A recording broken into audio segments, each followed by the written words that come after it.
वह मौन साधु जिसने मेरे जीवन का अंधेरा तोड़ दिया।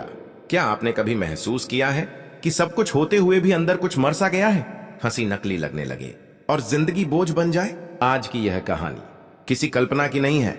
यह कहानी है एक ऐसे व्यक्ति की जो जीते जी मर चुका था और फिर उसकी मुलाकात हुई एक मौन साधु से।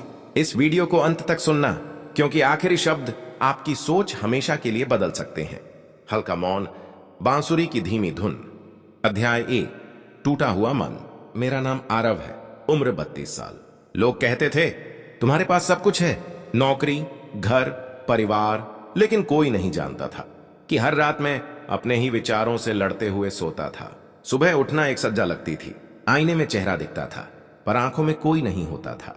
मैं हर दिन खुद से यही सवाल पूछता था, मैं जी क्यों रहा हूं?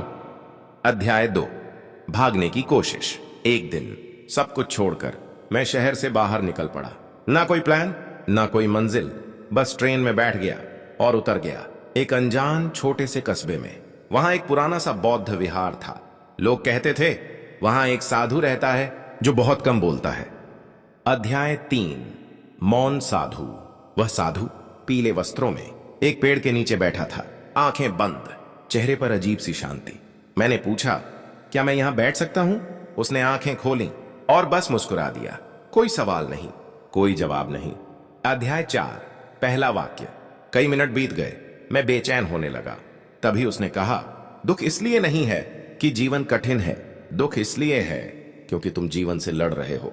ये शब्द सीधे मेरे सीने में उतर गए। और अध्याय 5, बुद्ध का सत्य। मैंने पूछा, तो समाधान क्या है?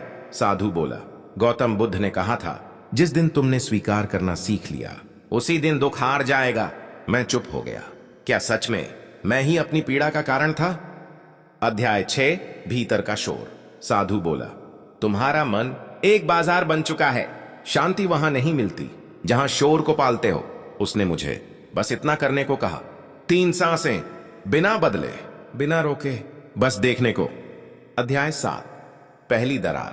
पहली बार मेरे भीतर कुछ हल्का हुआ। समस्याएं नहीं गईं, लेकिन उनकी पकड़ ढीली पड़ गई। साधु बोला, यही शुरुआत है और पार्ट 1 यहीं समाप्त। अगर आपने यहां तक सुना है तो आप अकेले नहीं हैं। पार्ट 2 में साधु बताएगा वह रहस्य जो मन को कैद से मुक्त करता है। लाइक ही करें, कमेंट करें, मैं तैयार हूं। सब्सक्राइब करें ताकि अगला भाग मिस ना हो। पार्ट 2, मन का सबसे बड़ा भ्रम। अध्याय 8, प्रश्न जो भीतर जलता है। मैं उसी पेड़ के नीचे बैठा था। साधु की आंखें फिर से बंद थीं। मेरे भीतर एक सवाल आग की तरह जल रहा था। मैंने कहा, अगर दुख का कारण मैं ही हूं तो फिर मन क्या है और यह मुझे चैन से क्यों नहीं रहने देता? साधु ने आंखें खोली। इस बार उसकी नजर सीधे मेरे भीतर उतर गई। उसने कहा, मन तुम्हारा शत्रु नहीं है, पर तुमने उसे मालिक बना लिया है।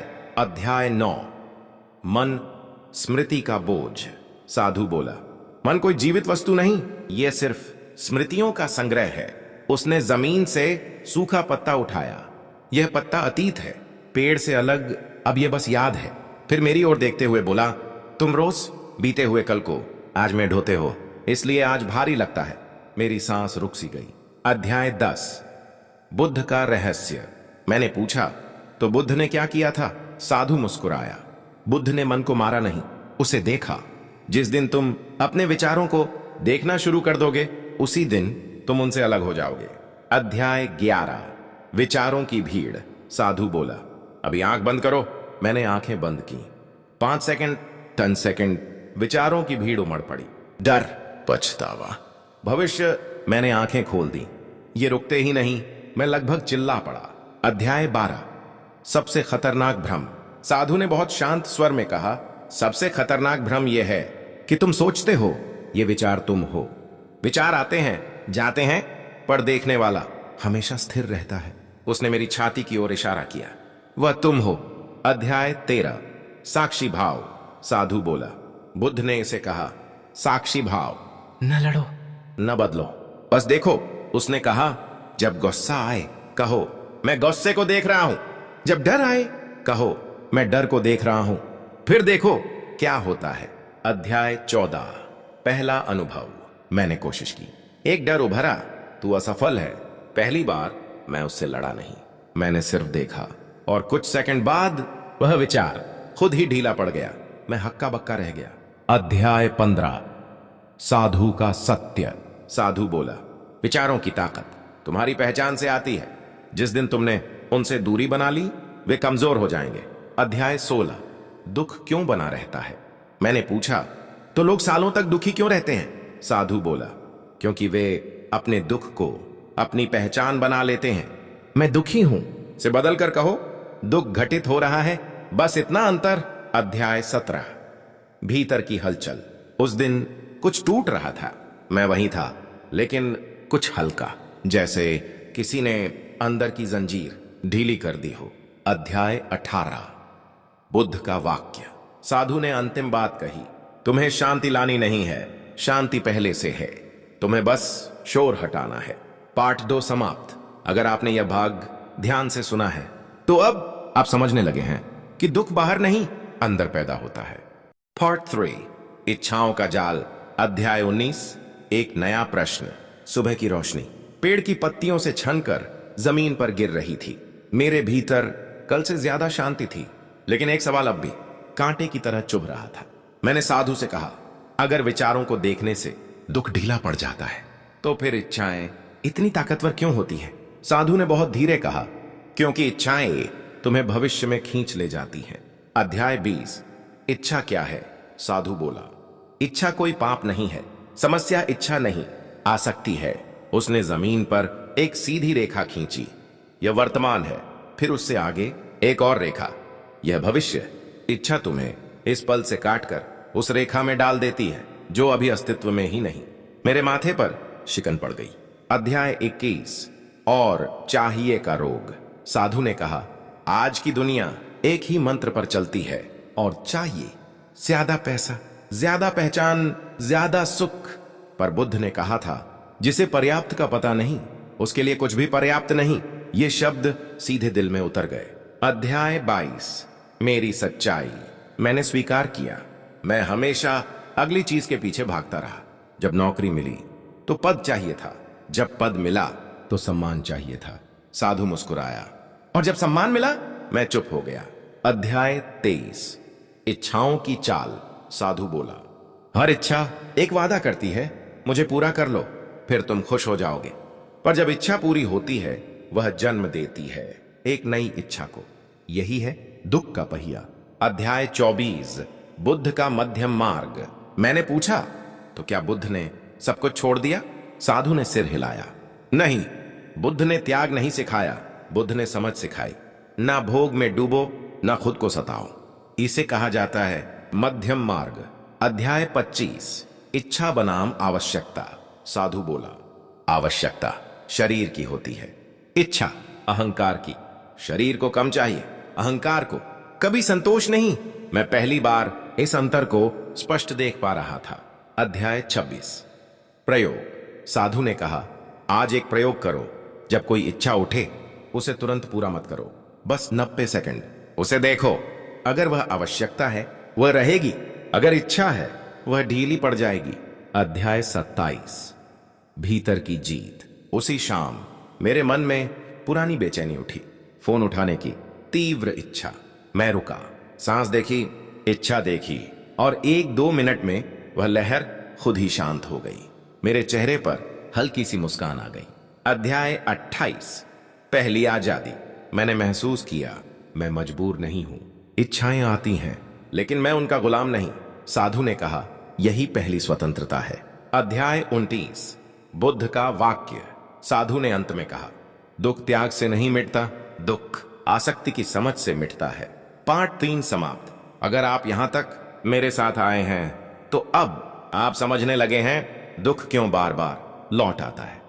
पार्ट 4 कर्म, भाग्य नहीं चुनाव, हल की घंटी प्लस शांत मौन।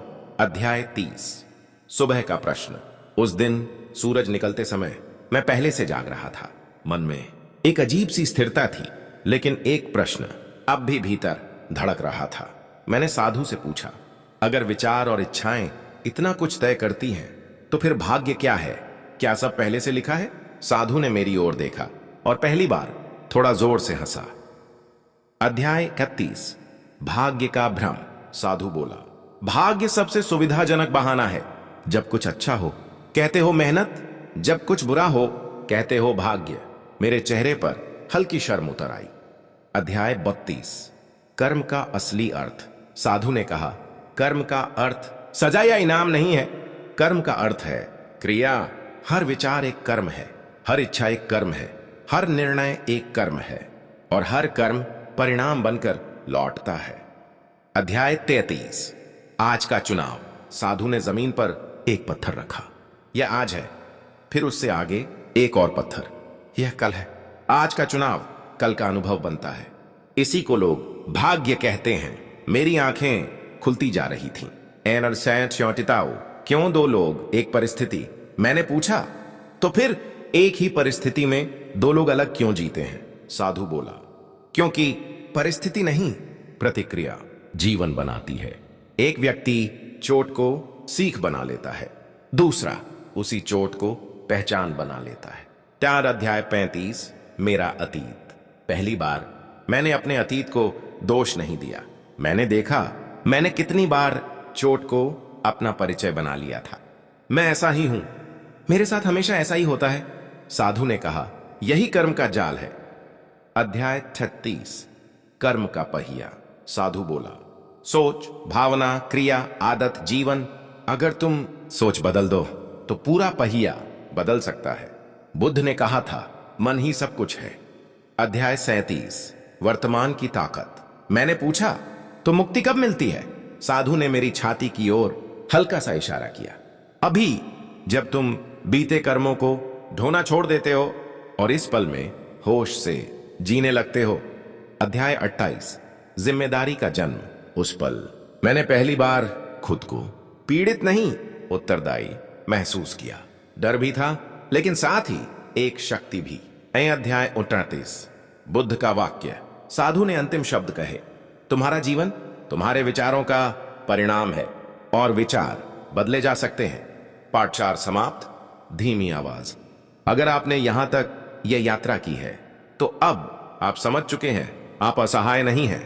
पार्ट 5 अंतिम भाग में अहंकार का अंतिम भ्रम में साधु का असली परिचय, वह सत्य जो जीवन को मौन कर देता है।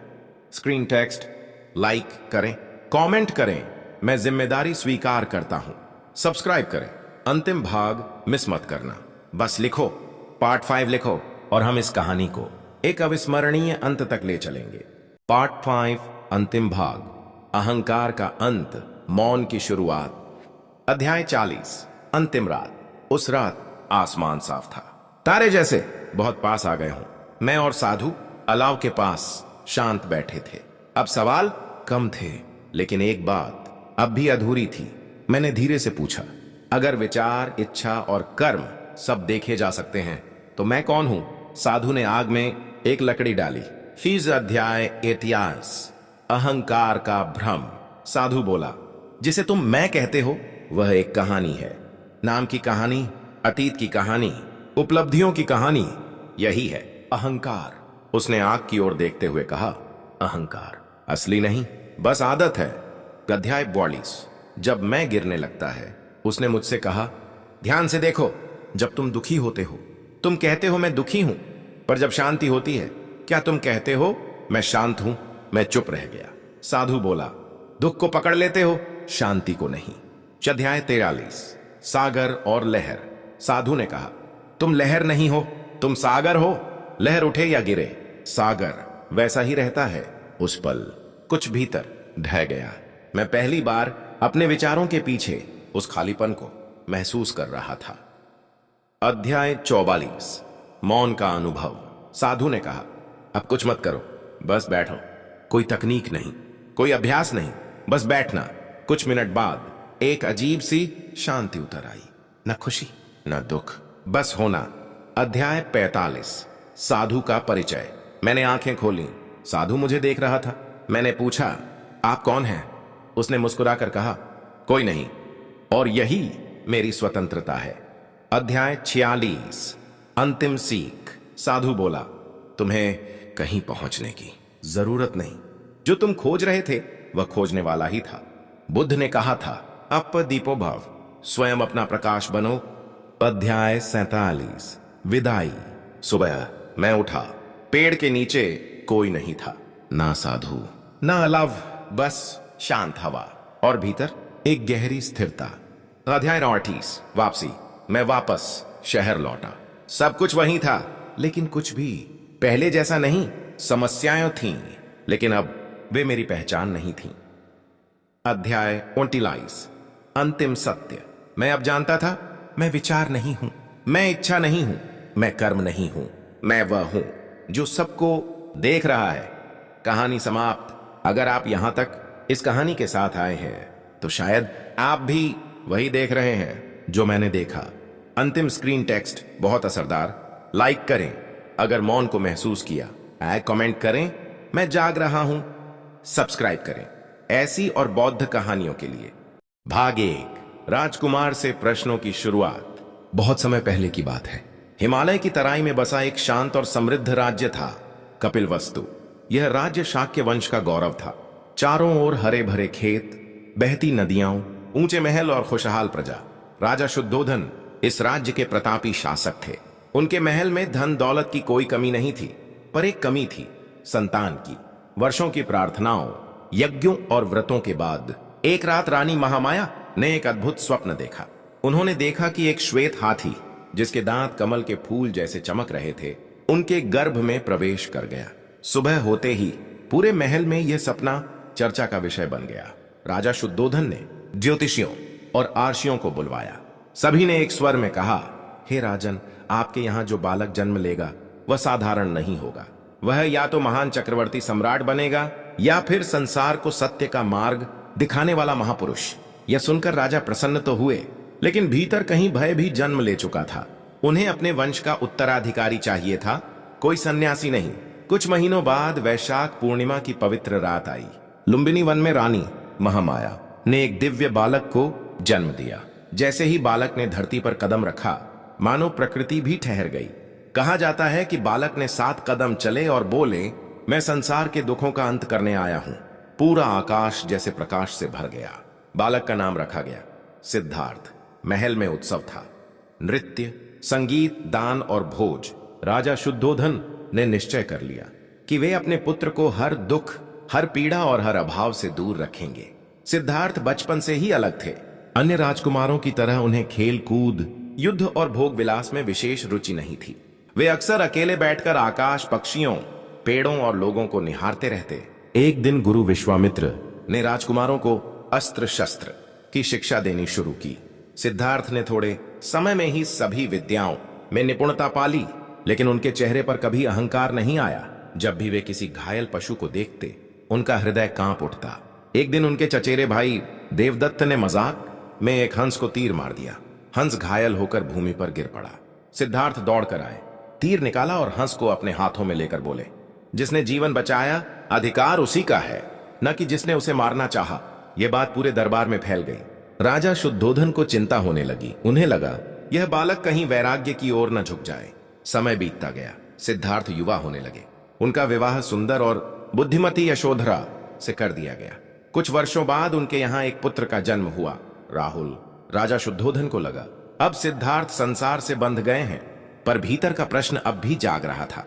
महल के बाहर एक अलग दुनिया थी, जिसे राजा ने सिद्धार्थ से छुपा रखा था। बूढ़ापा, बीमारी और मृत्यु, इन तीनों को उनसे दूर रखा गया। लेकिन नियति को कौन रोक सकता है। एक दिन सिद्धार्थ ने नगर भ्रमण की इच्छा प्रकट की। राजा ने विशेष रथ सजवाया और आदेश दिया कि मार्ग से हर दुख का दृश्य हटा दिया जाए। फिर भी नगर के एक मोड़ पर सिद्धार्थ ने एक झुके हुए वृद्ध को देखा। कांपते हाथ, थरथराता शरीर, बुझी आंखें। सिद्धार्थ ने रथ रोक दिया।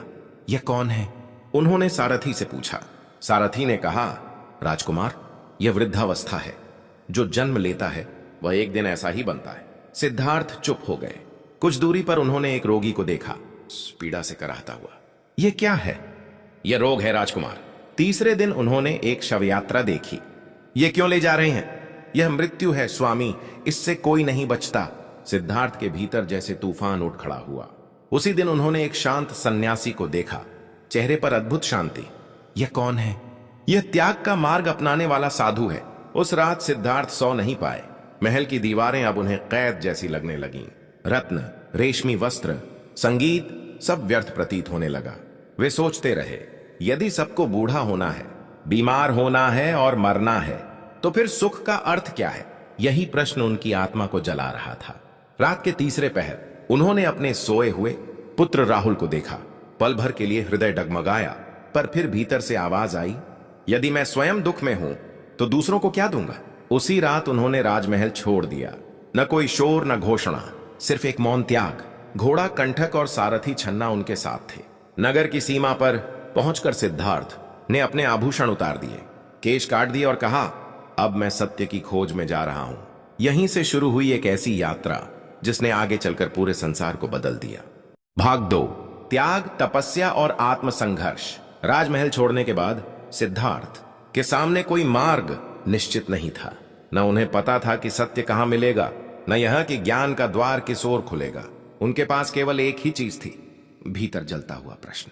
कंठक को विदा कर, सारथी छन्ना को लौटाकर सिद्धार्थ अकेले वन की ओर बढ़ चले। राजकुमार अब साधक बन चुका था। उनके वस्त्र साधारण थे, शरीर पर न कोई आभूषण न पहचान। पहली बार उन्होंने भूख को महसूस किया। पहली बार उन्होंने ठंडी रातों में कांपते शरीर को जाना, पर मन फिर भी शांत नहीं था। वे अलग अलग आश्रमों में गए। बड़े बड़े आशी, ज्ञानी और तपस्वी उनसे मिले।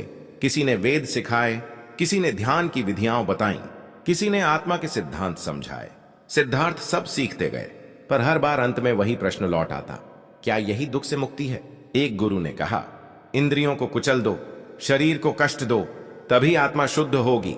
सिद्धार्थ ने इस मार्ग को अपनाया। उन्होंने कठोर तपस्या शुरू कर दी। दिन में केवल एक दाना चावल खाते, कभी कभी तो वह भी नहीं। महीनों बीत गए, शरीर सूखकर कांटे जैसा हो गया। पसलियां बाहर दिखने लगी, आंखें गहरी धंस गईं। वन में लोग उन्हें देखकर कांप जाते। 6 वर्षों तक उन्होंने स्वयं को पीड़ा दी। उनके साथ 5 तपस्वी और थे, कौंडिन्य, वप्पा, भद्दिया, महानाम और अस्सजी। वे सिद्धार्थ को देखकर कहते, यह साधक तो सबसे महान है, पर भीतर से सिद्धार्थ टूट रहे थे। एक दिन ध्यान करते करते वे भूमि पर गिर पड़े। शरीर में अब शक्ति नहीं बची थी, चेतना डगमगाने लगी। उसी समय एक युवती वहां से गुजरी, सुजाता। उसने सिद्धार्थ को मृतप्राय अवस्था में देखा। करुणा से उसका हृदय भर आया। उसने दूध चावल का कटोरा उनके सामने रख दिया। सिद्धार्थ ने बहुत सोचकर उसे स्वीकार किया। जैसे ही उन्होंने भोजन किया, शरीर में जीवन लौटा, सांसें स्थिर हुईं, आंखों में फिर प्रकाश आया। पर उनके 5 साथी क्रोधित हो गए। ये क्या, तुमने तपस्या तोड़ दी, तुम मार्ग से भटक गए। वे सभी उन्हें छोड़कर चले गए। सिद्धार्थ अकेले रह गए, पर उस अकेलेपन में पहली बार उन्हें स्पष्ट सत्य दिखा। उन्होंने अनुभव किया, न भोग से मुक्ति मिलती है, न शरीर को अत्याचार देने से। सत्य इन दोनों के बीच कहीं है। उन्होंने इसे नाम दिया मध्यम मार्ग। उस दिन वे न तो राजकुमार थे, न तपस्वी, वे केवल एक खोजी आत्मा थे। वे निरंजना नदी के किनारे पहुंचे। सूर्य अस्त हो रहा था, हवा शांत थी। पास ही एक विशाल पीपल का वृक्ष खड़ा था। सिद्धार्थ ने उसके नीचे बैठते हुए कहा, जब तक मुझे सत्य का बोध नहीं होगा, मैं इस स्थान से नहीं उठूंगा, चाहे शरीर नष्ट ही क्यों ना हो जाए। रात गहराने लगी। मन के भीतर स्मृतियां उठने लगीं। यशोधरा, राहुल, महल, संगीत, सुख, यह पहला आंतरिक युद्ध था। फिर भय आया, मृत्यु का भय।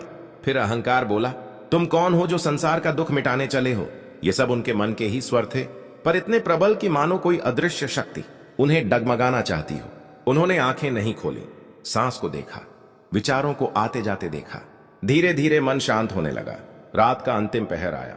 आकाश में तारे फीके पड़ने लगे और उसी क्षण उनके भीतर कुछ टूट गया। अज्ञान का आवरण।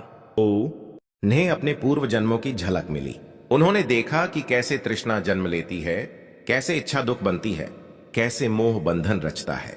उन्होंने जाना, दुख का कारण है तृष्णा, और तृष्णा का अंत ही मुक्ति है। जैसे ही भोर की पहली किरण पड़ी, सिद्धार्थ की आंखें खुली। वे अब सिद्धार्थ नहीं रहे, वे बुद्ध बन चुके थे, जागृत पुरुष। उनके चेहरे पर अपार शांति थी। ऐसा लग रहा था मानो पूरा ब्रह्मांड मौन होकर उन्हें प्रणाम कर रहा हो। पीपल का वही वृक्ष आगे चलकर बोधि वृक्ष कहलाया। बुद्ध ने 7 दिन वहीं ध्यान में बिताए। वे उस सत्य को भीतर गहराते रहे जिसे शब्दों में बांधना सरल नहीं था। पर एक प्रश्न अब भी था, क्या यह ज्ञान सबको सिखाया जा सकता है? उन्होंने सोचा, यह सत्य सूक्ष्म है, गहरा है, लोग शायद समझ न सकें। तभी उनके भीतर करुणा जागी। उन्होंने निर्णय लिया, मैं बोलूंगा, मैं मार्ग दिखाऊंगा, जो सुनना चाहे उसके लिए द्वार खुला रहेगा। यहीं से आरंभ हुआ धम्म का प्रवाह। भाग 3। धम्म का प्रथम प्रकाश, ज्ञान। प्राप्ति के बाद कई दिनों तक बुद्ध मौन में रहे। न कोई घोषणा, न कोई उत्सव। वे निरंजना नदी के तट पर बैठकर उस सत्य को भीतर गहराते रहे जो उन्हें प्राप्त हुआ था। उनके लिए अब संसार वैसा नहीं रहा जैसा पहले था। हर वस्तु, हर प्राणी, हर श्वास उन्हें एक ही नियम में बंधा दिखाई देता, उत्पत्ति, परिवर्तन और अंत। एक दिन उनके मन में विचार उठा, जो मैंने जाना है, क्या वह दूसरों को समझाया जा सकता है? यह ज्ञान शब्दों से परे था, गहरा, शांत और सूक्ष्म। उन्हें लगा, लोग इसे समझ नहीं पाएंगे। संसार तो इच्छाओं, क्रोध और लोभ में उलझा है। ऐसे में यह मार्ग बहुत कठिन प्रतीत होता था। कुछ समय तक वे यही सोचते रहे, पर फिर उनके भीतर करुणा उठी। वही करुणा जो उन्हें राजमहल से बाहर लाई थी। उन्होंने सोचा, यदि एक भी व्यक्ति दुख से मुक्त हो सका तो यह प्रयास व्यर्थ नहीं जाएगा। उन्हें अपने 5 पुराने साथी याद आए, वे तपस्वी जिन्होंने उन्हें त्याग दिया था। वे उस समय सारनाथ के मृगदाव वन में रह रहे थे। बुद्ध ने वहीं जाने का निश्चय किया। उनका चलना अलग था, न तेजी न थकान। ऐसा लगता मानो धरती स्वयं उनके कदमों को सहारा दे रही हो। जब वे सारनाथ पहुंचे तो 5 तपस्वियों ने उन्हें दूर से देखा। उन्होंने आपस में कहा, वो आ रहा है जिसने तपस्या छोड़ दी थी, उससे बात नहीं करेंगे। पर जैसे जैसे बुद्ध पास आते गए, उनके मुख से ऐसा तेज और शांति झलक रही थी कि 5 अनजाने ही उठ खड़े हुए। उन्होंने बुद्ध के लिए आसन बिछा दिया। बुद्ध बैठे, कुछ पल मौन रहा। फिर उन्होंने पहली बार धम्म का वचन दिया। उनकी वाणी न ऊंची थी न भारी, पर हर शब्द सीधे हृदय में उतर रहा था। उन्होंने कहा, हे भिक्षुओं, 2 छोर हैं जिनसे मुक्त होना चाहिए। एक है भोग का मार्ग, दूसरा है आत्मपीड़ा का मार्ग। ये दोनों ही सत्य तक नहीं पहुंचाते। मैंने जो मार्ग पाया है वह मध्यम मार्ग है। फिर उन्होंने 4 आर्य सत्य बताए। पहला, जीवन में दुख है। दूसरा, दुख का कारण तृष्णा है। तीसरा, दुख का निरोध संभव है। चौथा, दुख निरोध का मार्ग है। फिर उन्होंने अष्टांगिक मार्ग समझाया, सम्यक दृष्टि, सम्यक संकल्प, सम्यक वाणी, सम्यक कर्म, सम्यक आजीविका, सम्यक प्रयास, सम्यक स्मृति, सम्यक समाधि। 5 तपस्वी सुनते रहे। उनके भीतर कुछ टूट रहा था, अज्ञान, अहंकार और भ्रम। कौंडिन्य की आंखों से आंसू बहने लगे। उन्होंने कहा, मैंने समझ लिया, सब कुछ उत्पन्न होता है और नष्ट होता है। यही क्षण था जब संसार को पहला भिक्षु मिला। धीरे धीरे संघ की स्थापना हुई। लोग बुद्ध की वाणी सुनने आने लगे। व्यापारी, किसान, राजा, दासी, चोर, कोई भेद नहीं था।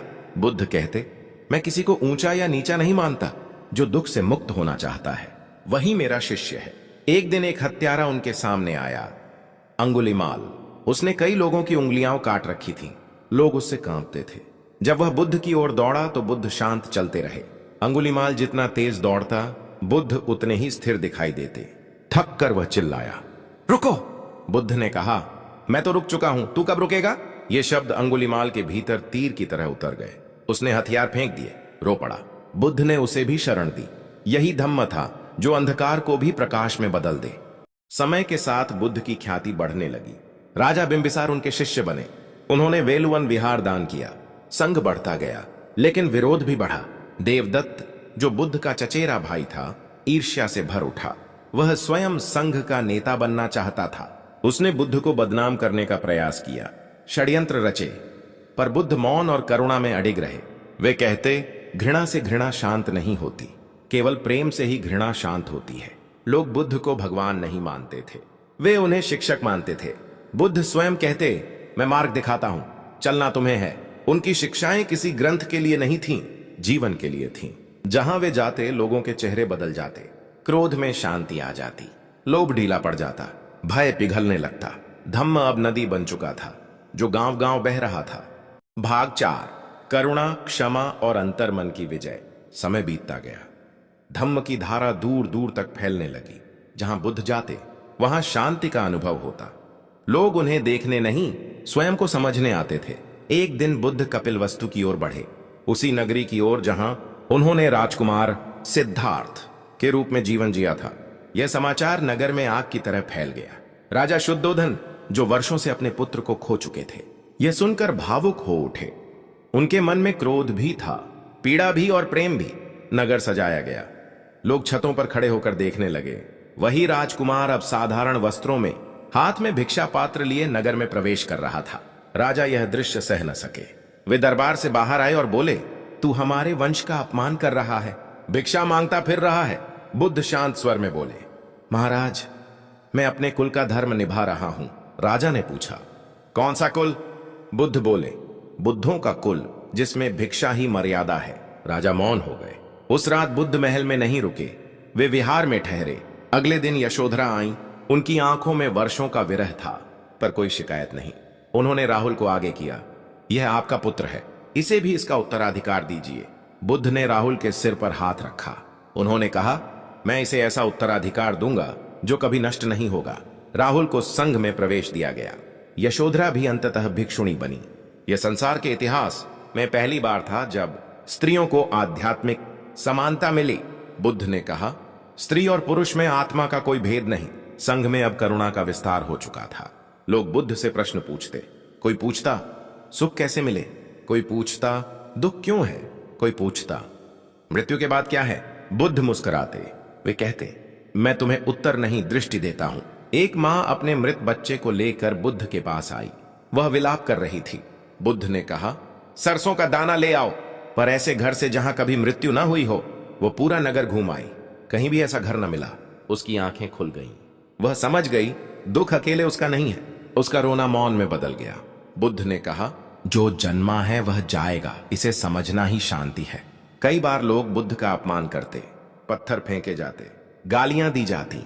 एक व्यक्ति ने क्रोध में उनसे पूछा, यदि मैं आपको अपशब्द दूं तो आप क्या करेंगे? बुद्ध बोले, यदि कोई तुम्हें उपहार दे और तुम स्वीकार न करो तो वह किसका रहता है? देने वाले का। वैसे ही तुम्हारा क्रोध भी तुम्हारा ही है। विरोध करने वाले भी मौन हो जाते। देवदत्त का षड्यंत्र बढ़ता गया।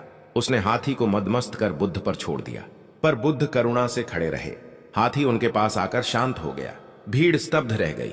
बुद्ध ने कहा, हिंसा हिंसा से नहीं, करुणा से थमती है। उनकी शिक्षा किसी चमत्कार की नहीं थी, वह मन की क्रांति थी। बुद्ध कहते, अपने मन को जीतना हजारों युद्ध जीतने से बड़ा है।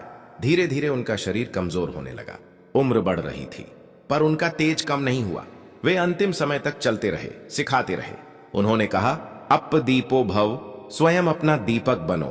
कोई अवतार नहीं, कोई चमत्कारी ईश्वर नहीं, केवल जागरूक मन। उनके शब्द सरल थे पर गहरे। उनका जीवन ही उनका उपदेश था। भाग 5, महापरिनिर्वाण और अमर संदेश। समय अब अपने अंतिम चरण में प्रवेश कर चुका था। बुद्ध की आयु 80 वर्ष के करीब पहुंच चुकी थी। शरीर थक चुका था, पर चेतना अब भी उतनी ही निर्मल और जागृत थी। वे जानते थे यह देह अब अधिक समय तक साथ नहीं देगी। फिर भी उन्होंने यात्रा नहीं छोड़ी। गांव गांव, नगर नगर वे चलते रहे। लोगों को न धर्म का भय दिखाया, न स्वर्ग का लालच दिया। उन्होंने केवल इतना कहा, जो कुछ भी उत्पन्न होता है वह नष्ट होता है, इसे समझ लेना ही मुक्ति है। एक दिन वे अपने शिष्यों के साथ पावा नामक स्थान पहुंचे। वहां एक लोहार के पुत्रचुंद ने उन्हें भोजन अर्पित किया। बुद्ध ने करुणा से उसे स्वीकार किया। भोजन के बाद बुद्ध अस्वस्थ हो गए। शरीर में असहनीय पीड़ा उठी। आनंद घबरा गया। उसकी आंखों में आंसू भर आए। भगवान, आप हमें छोड़कर मत जाइए। बुद्ध ने शांत स्वर में कहा, आनंद, मैंने कभी नहीं कहा कि मैं तुम्हारा सहारा हूं। धम्म ही तुम्हारा सहारा है। वे कुशीनगर की ओर बढ़े। मार्ग में बार बार विश्राम करना पड़ा। साल वृक्षों के नीचे उन्होंने विश्राम किया। वहां का वातावरण शांत था। 2 साल वृक्ष अपने आप फूलों से भर गए, मानो प्रकृति अंतिम विदाई दे रही हो। शिष्य चारों ओर एकत्र हो गए। सबकी आंखों में पीड़ा थी। आनंद रो पड़ा। आपके जाने के बाद हम किसके पास जाएंगे? बुद्ध ने उसका हाथ थाम कर कहा, जो धम्म मैंने सिखाया है वही तुम्हारा गुरु होगा। उनका अंतिम उपदेश अत्यंत सरल था। वैधम्मा संखारा अपमादेन संपादेत, अर्थात सब कुछ नश्वर है। सजग रहकर अपने कल्याण का मार्ग स्वयं बनाओ। इसके बाद उन्होंने करवट बदली। श्वास धीरे धीरे शांत होने लगी।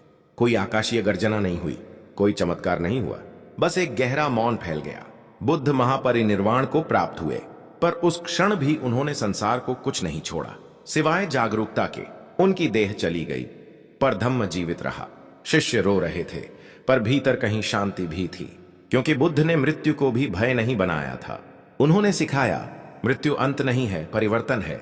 समय बीता, राजा आए, संघ फैला, स्तूप बने, ग्रंथ रचे गए, पर बुद्ध ने कभी नहीं कहा था मुझे पूजो। उन्होंने कहा था मुझे समझो। आज भी जब कोई व्यक्ति क्रोध के क्षण में रुक जाता है, जब कोई लोभ छोड़ देता है, जब कोई पीड़ा को स्वीकार कर शांति चुनता है, वहां बुद्ध जीवित होते हैं। बुद्ध किसी मूर्ति में नहीं, किसी मंदिर में नहीं, किसी नाम में नहीं, वे उस क्षण में हैं जब मन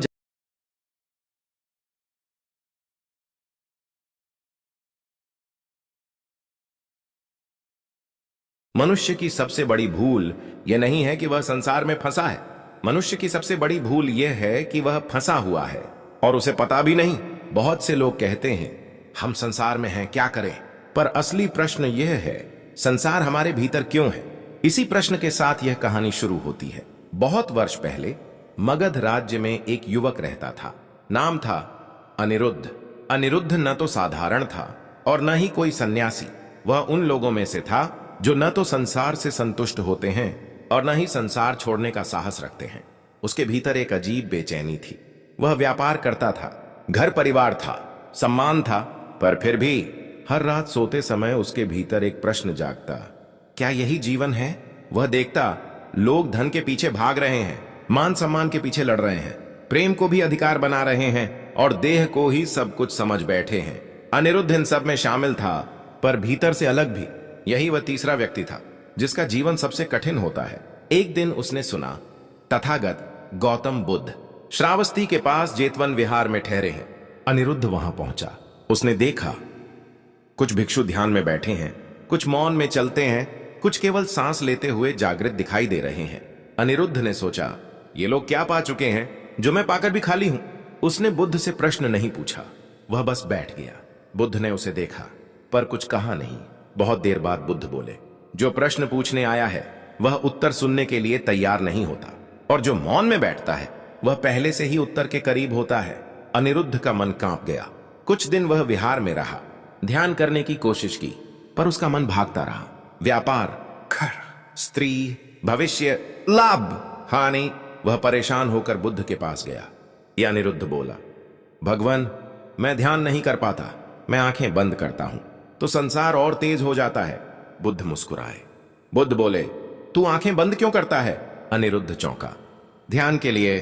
बुद्ध ने कहा, ध्यान आंखें बंद करने का नाम नहीं, ध्यान है जो है उसे जैसा है वैसा देखना। बुद्ध उसे विहार के बाहर ले गए। एक सूखा पत्ता हवा में गिर रहा था। बुद्ध बोले, इसे देख। अनिरुद्ध देखने लगा। बुद्ध बोले, अब तू ध्यान में है क्योंकि अभी तू कहीं नहीं गया। अनिरुद्ध को पहली बार समझ आया, ध्यान कोई क्रिया नहीं, ध्यान ठहराव है। पर समस्या खत्म नहीं हुई। कुछ ही समय में अनिरुद्ध को विहार छोड़ना पड़ा। जिम्मेदारियां बुला रही थीं। वह संसार में लौट आया। वहां लौटते ही फिर वही संघर्ष, वही लालच, वही इच्छाएं, वही थकान। पर अब एक फर्क था। अब उसे पता था वह सो रहा है। एक रात वह अपनी पत्नी के पास बैठा था, पर मन कहीं और था। पत्नी बोली, तुम यहां होकर भी यहां नहीं होते। अनिरुद्ध चुप रहा। उसी रात उसने स्वप्न देखा। वह एक बाजार में खड़ा है जहां हर व्यक्ति कुछ न कुछ चुरा रहा है। कोई धन, कोई प्रेम, कोई नाम, कोई देह। और सबसे अजीब बात, जो नहीं चुरा रहा था वह लुट रहा था। वह घबरा कर उठा। उसे बुद्ध की बात याद आई, संसार में रहना पाप नहीं, संसार बन जाना अज्ञान है। यहीं से अनिरुद्ध का असली संघर्ष शुरू होता है। वह संसार में रहते हुए जागृत रहने की कोशिश करता है, पर संसार उसे बार बार खींचता है। सास यहां वीडियो का पहला बड़ा हुक खत्म होता है। दर्शक आगे जानना चाहेगा, क्या अनिरुद्ध जागृत रह पाएगा? क्या वह भिक्षु बनेगा या संसार उसे निगल लेगा?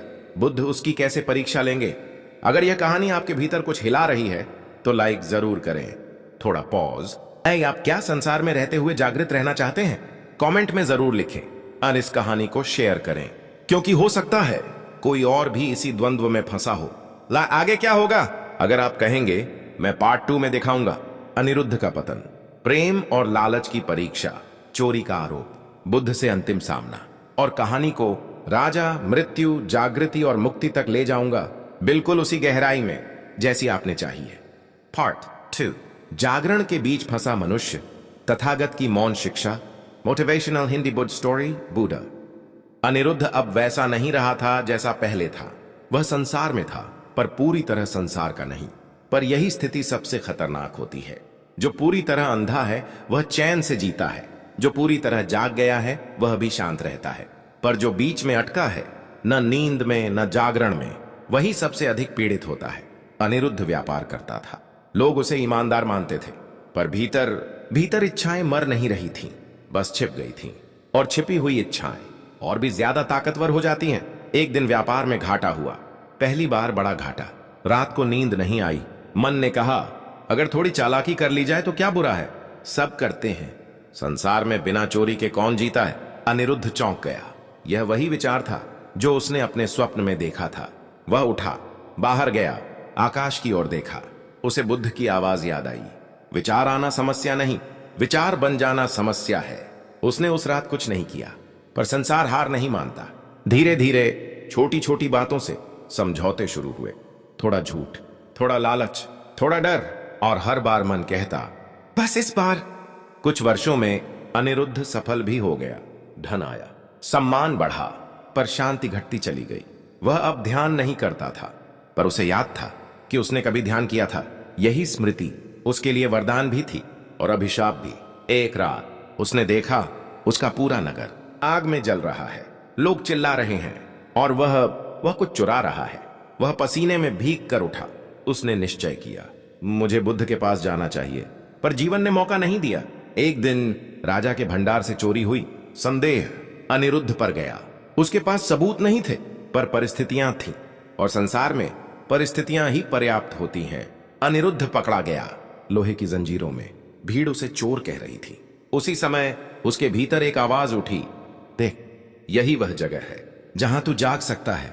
सिपाही उसे ले जा रहे थे, और तभी वह दृश्य, सड़क के किनारे पीपल के नीचे वही शांत आकृति, तथागत गौतम बुद्ध। अनिरुद्ध की आंखों से आंसू बह निकले। उसे सब याद आ गया। वह पत्ता, वह हवा, वह ठहराव। बुद्ध ने उसे देखा। कोई आश्चर्य नहीं, कोई दुख नहीं, बस करुणा। बुद्ध बोले, अब भी समय है। अनिरुद्ध कांप गया। अनिरुद्ध बोला, भगवान, मैं गिर गया, मैं संसार में खो गया। बुद्ध ने कहा, जो गिर गया वह खोया नहीं, जो गिरकर भी सोया रहा वह खो गया। बुद्ध ने धीरे से कहा, अपनी स्मृति को पकड़। अनिरुद्ध ने आंखें बंद नहीं की। उसने जंजीरों को देखा, भीड़ को देखा, अपने भय को देखा, और फिर सांस को देखा। पहली बार सांस उसे दिखाई दी, भीतर जाती, बाहर आती, विचार आते जाते, पर वह रुका रहा। सिपाही ठिठक गए, भीड़ चुप हो गई। अनिरुद्ध का चेहरा बदल गया। डर की जगह एक अजीब शांति थी। राजा को सूचना मिली। राजा आया। राजा ने कहा, अगर तुम कह दो कि तुम निर्दोष हो तो मैं तुम्हें छोड़ दूं। अनिरुद्ध मुस्कुराया। अनिरुद्ध बोला, राजन, जीवन बचाने का लालच भी लालच ही है। मैंने चोरी की क्योंकि इस संसार में हर कोई कुछ न कुछ चुराता है। सभा सन्न रह गई। अनिरुद्ध बोला, कोई धन चुराता है, कोई प्रेम, कोई सम्मान, कोई विचार, पर जो सब कुछ लुटाने को तैयार है वही मुक्त है। राजा उठ खड़ा हुआ। उसने अनिरुद्ध को प्रणाम किया। राजा बोला, यह चोर नहीं हो सकता। अनिरुद्ध मुक्त कर दिया गया। वह बुद्ध के पास आया। बुद्ध बोले, संसार छोड़ा नहीं जाता, संसार समझा जाता है। अनिरुद्ध ने पूछा, भगवान, अब मैं क्या करूं? बुद्ध ने कहा, जो कर रहा है उसे पूरी होश में कर। यही कहानी मोड़ लेती है। अब आगे क्या अनिरुद्ध भिक्षु बनेगा या उपासक की तरह संसार में रहेगा? जागृति स्थिर होगी या फिर गिरेगा? बुद्ध की अंतिम शिक्षा क्या होगी? अगर यहां तक आपने वीडियो छोड़ा नहीं है तो लाइक जरूर करें। थोड़ा ठहराओ। अरे आप क्या संसार में रहते हुए जागृत रह सकते हैं? कमेंट में ईमानदारी से लिखिए और इस कहानी को शेयर करें, क्योंकि किसी और की नींद आपके एक शेयर से टूट सकती है। अगर आप चाहें तो मैं पार्ट 3 में कहानी को और गहरा और धारदार बनाऊंगा, जहां जागृति भी परीक्षा में पड़ेगी। जागरण के बीच फंसा मनुष्य, तथागत की मौन शिक्षा। मुक्ति मिल जाना जागृति नहीं होती, और कारावास में होना अज्ञान नहीं होता। असल प्रश्न यह है, तू जहां है वहां तू है या नहीं? अनिरुद्ध अब मुक्त था। राजा ने उसे छोड़ दिया था। भीड़ भी छोड़ गई थी, पर संसार वहीं खड़ा था, उसे वापस बुलाने के लिए। वह बुद्ध के साथ कुछ समय विहार में रहा। कोई उपदेश नहीं, कोई दीक्षा नहीं, बस मौन। एक दिन अनिरुद्ध ने पूछा, भगवान, मैं अब क्या करूं? भिक्षु बन जाऊं या फिर संसार में लौट जाऊं? बुद्ध ने एक पत्थर उठाया और कहा, यह पत्थर न भिक्षु है न संसारी। अनिरुद्ध चुप रहा।